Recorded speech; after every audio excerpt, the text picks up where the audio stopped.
Hello friends! Today we are going to be making this adorable toaster pastry. I made the strawberry one just because it's my favorite. So to do this project you are going to need an L7mm crochet hook, some blanket yarn, whatever brand you can find. This one is the Bernat blanket yarn. This one is the Stitch Studio by Nicole in the Chateau line. I don't believe this is made anymore, but you can find brown blanket yarn pretty easily from any local craft store. Sometimes you can find it at Walmart too. It's also available on Amazon if you don't have the stores that you need around you. I've also got some 10mm safety eyes.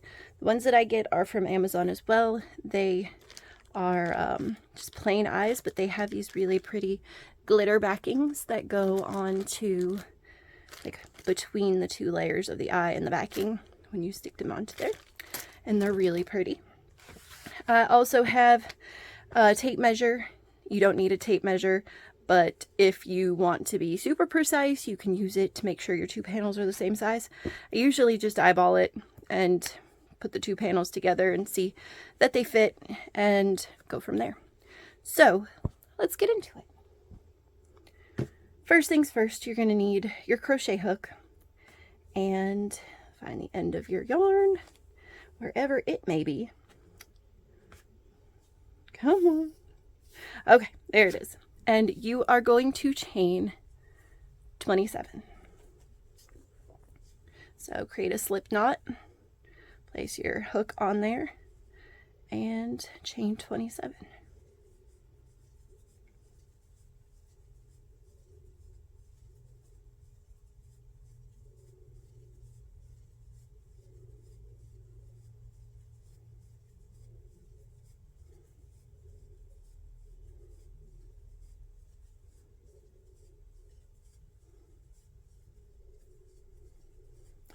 And there's 27.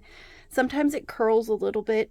It's not that big of a deal. Just make sure when you are doing your row of single crochet that you're going into the top loop area right there. And make sure it doesn't twist up on you while you're crocheting into it. So next we're going to do a row of single crochets, and it's going to be started in the second chain from your hook. So here's the first chain, here's the second chain. So you're going to insert your hook into that loop and then pull up a loop and make your first single crochet. So you go from there and you're going to crochet 26.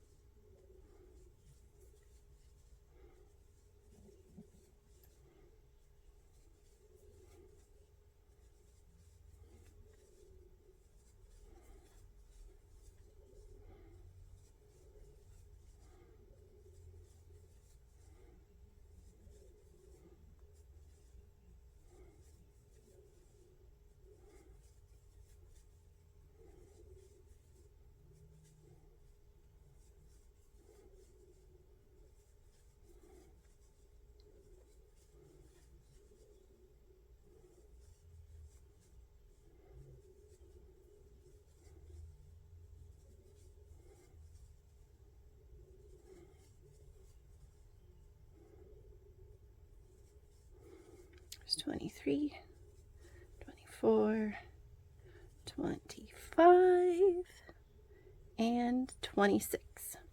So there's your first row of single crochets. And what we're going to do is we're going to go back and do this another 16 times. So we're going to go on to the next layer, the next row, and it's going to be single crochets as well. So you're going to want to have 17 rows of single crochet in total when you finish this. So we're going to chain up one, turn our work, so like that, and we are going to go into the first loop and just start going through again. 26 stitches down. Oh, pull more yarn out. Sometimes the inside of the balls tend to get a little knotted. So it's better if you pull out some of the yarn so your work can just keep moving through instead of having to stop every few minutes to pull more yarn out of your yarn ball or skein or whatever you want to call it.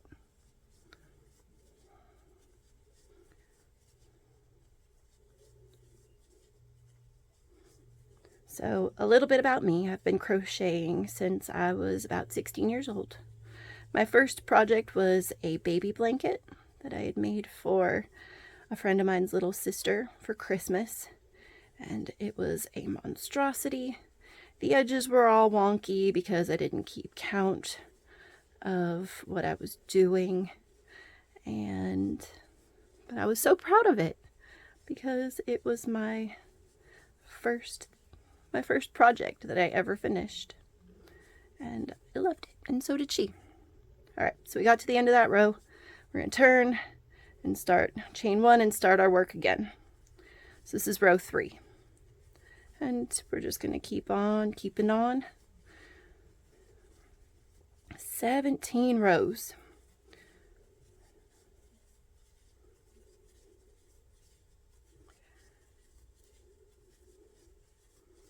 So yeah, I've been crocheting for quite a while now.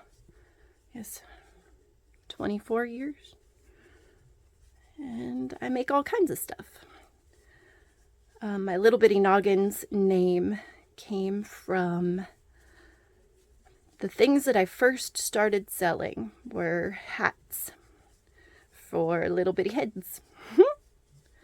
I'd had my first daughter, and she was born in February, so she needed some cute hats, and I decided, you know what, I've got these crochet skills, why not use them?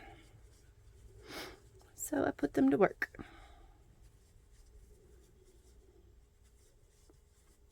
Okay, we're going to continue. This is row 4. And it might be a little difficult to see how many rows that you've done because this yarn is so fluffy, and it's very fluffy. But I will attempt to show you once we've gotten to the point where I've got quite a few rows that I've made. I'll show you the best way to count them. You could always, at the end of each of your row, use a stitch marker. This way you can just count the stitch markers that you've used and know how many rows that you've done. Me, I just try to eyeball it as best as I can. But for some people that doesn't work. And that's okay. Stitch markers are great. I have some right here. These guys, they look like little safety pins, kind of. You just slip them into your work on your ends and then close them, and they're there. So if you were to use stitch markers on the ends of your work, you could do them wherever you end your work. So you could do one here, one here, one here, one here. Whatever is easiest. I don't think I'm going to use them for each row because I don't need to. But just so you guys know, you can use them for each row. And if you're a beginner and this is one of your first things, it might be easier because of this yarn being so fluffy to be able to tell how many rows you've done, to have stitch markers on hand. And you can get those at your local craft store or at Walmart or off of Amazon. Super cute. There are a few different types you can use. I like these because they're pretty sturdy and they clip on really easily. There are some that are a little more difficult to get into your stitches. I've used those before and they're not my favorite. Pull some more yarn out here. So we're on row 5 currently. And we just need 12 more rows It's all just back and forth single crochet.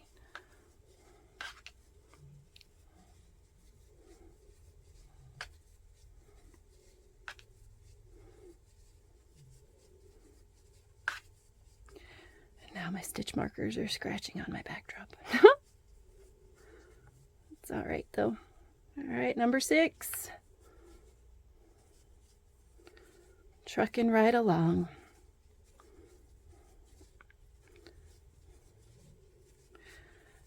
Once you've been crocheting for a little while, you tend to pick up pace.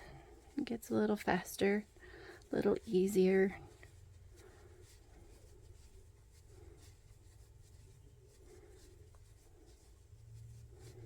Make all kinds of goodies out of crochet and out of yarn.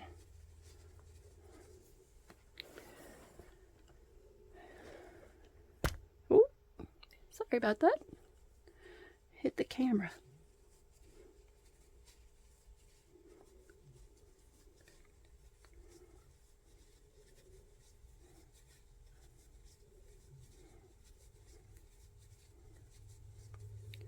Alright, I think this might be 2 videos.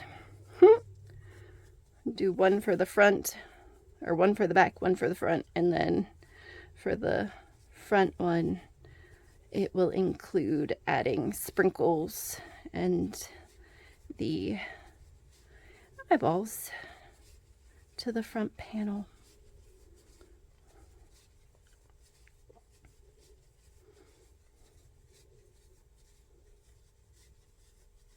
I hope y'all are having a good day. I know I am. It's beautiful here, sun's shining.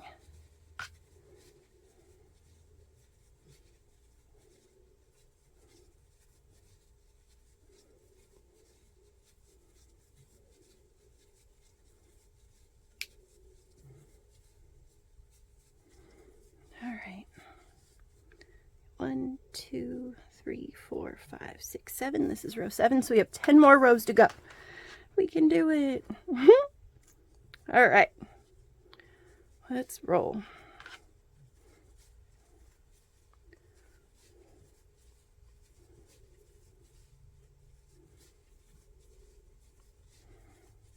So I think this is going to come out really cute when it's done. And the first one came out really cute. I'm going to have to show you guys.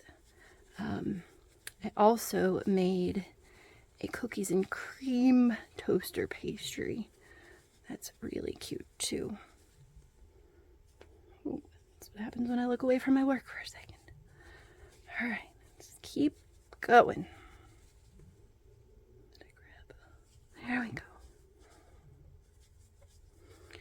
You always want to make sure you're going through both of the loops on top, not just one. It gives your work stability.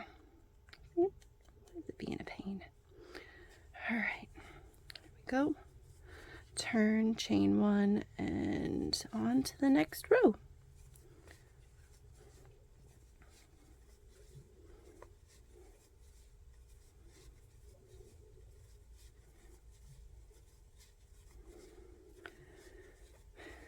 It's a little bit of monotony.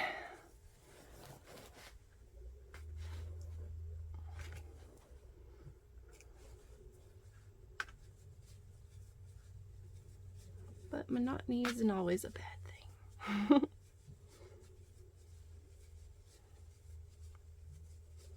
You can see that we're getting to just about the halfway point. Maybe just a little past the halfway point.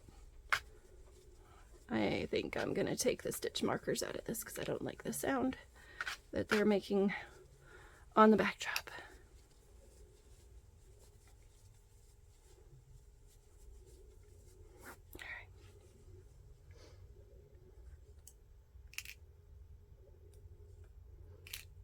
Normally crochet sitting on my couch with my work in my lap so the sound doesn't happen. But for this, I wanted a pretty backdrop.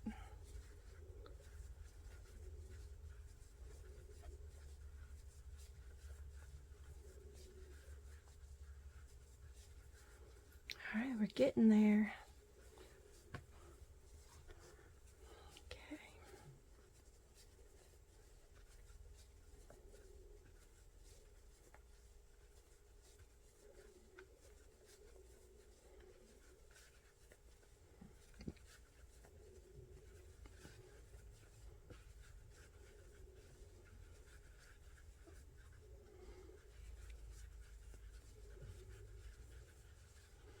Alright, so we've gotten a little further in, and I have lost count of how many rows that I've done.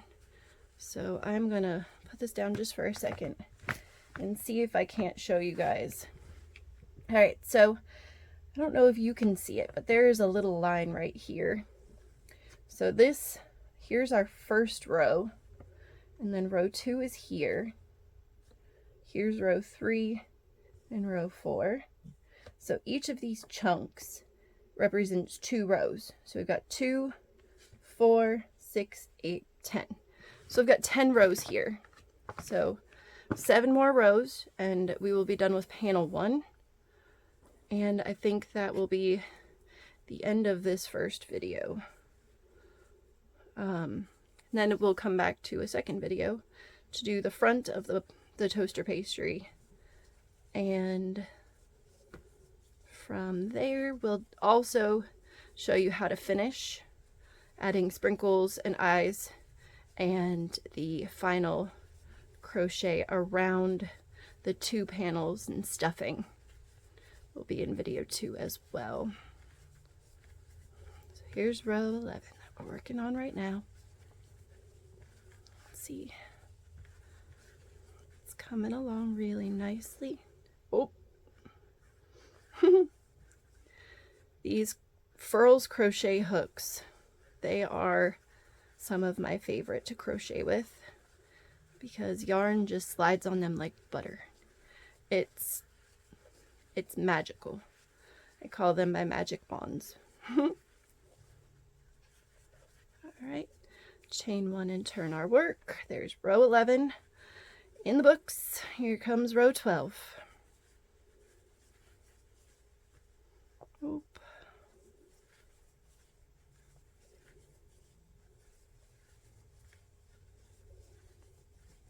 At the end of row 17, I will show you guys the cookies and cream toaster pastry that I made, and let you know the colors of yarn, and yeah, and you could do these in whatever color toaster pastry you want. It doesn't have to be white and brown or black and white for the cookies and cream, or it could be whatever color. Your favorite color toaster pastry, or it could just be something cute. Doesn't have to be any sort of way. You can just do it however you feel. All right. Let's see here.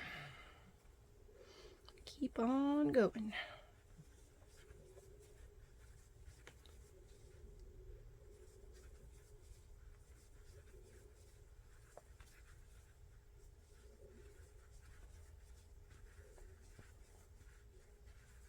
You could also do these with worsted weight yarn, like a Red Heart Super Saver, or using whatever recommended hook for that yarn.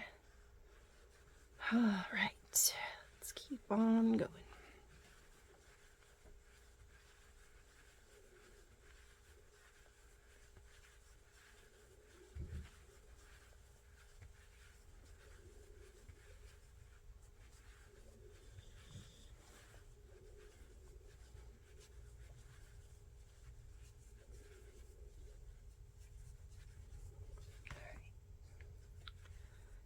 Chain 1, turn your work, and then start on the next row.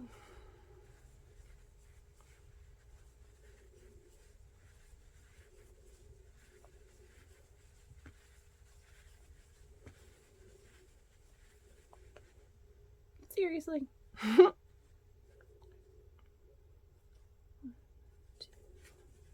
we go. Alright, pull more yarn. For some reason this skein doesn't like to let yarn out of it.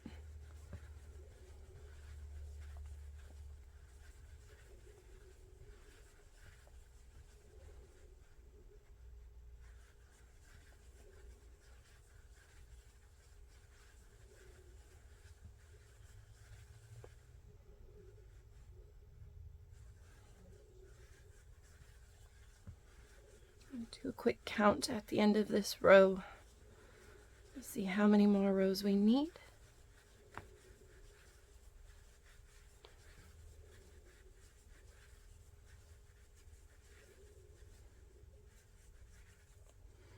Okay. 2, 4, 6, 8, 10, 12, 14. So 3 more rows. 3 more rows. We're in the home stretch, guys. All right.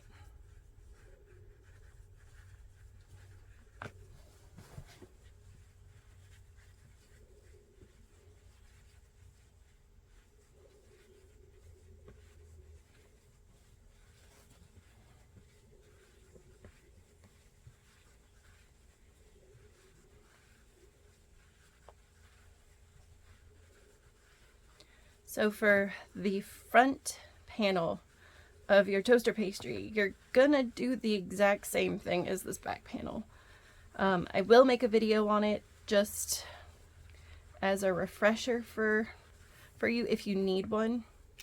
And at the end of that video, I will do the adding of the accessories, so the eyes and the sprinkles, and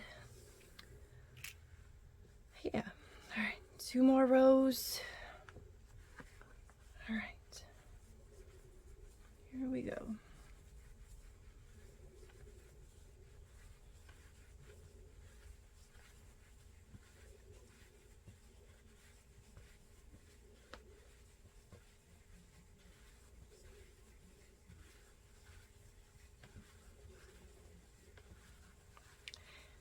And as promised, at the end of the last row, I will show you guys my cookies and cream Pop-Tart that I also made. I'll put it next to the strawberry one.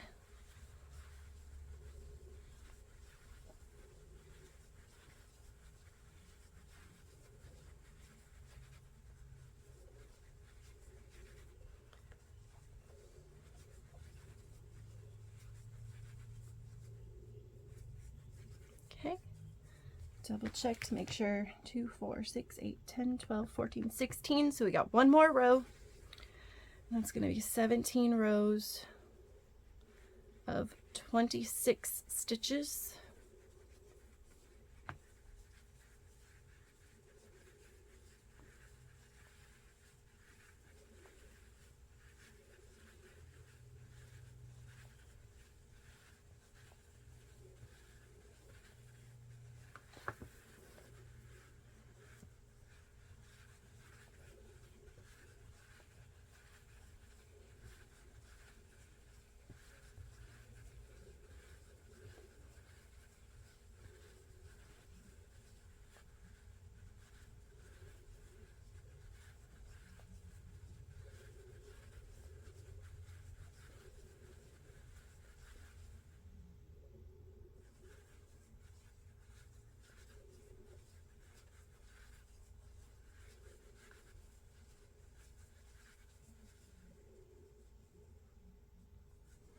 All right, and there's the end of our row. So we're not going to bind off. What we're going to do is we're going to chain 1 and kind of pull a big loop, and we're going to put this to the side because we're going to need the brown colored yarn to finish off our toaster pastry at the end of it. So we're going to put this to the side and put down my tool, and I'm going to show you guys. So this is the cookies and cream toaster pastry that I made after I made the strawberry one that I love so much.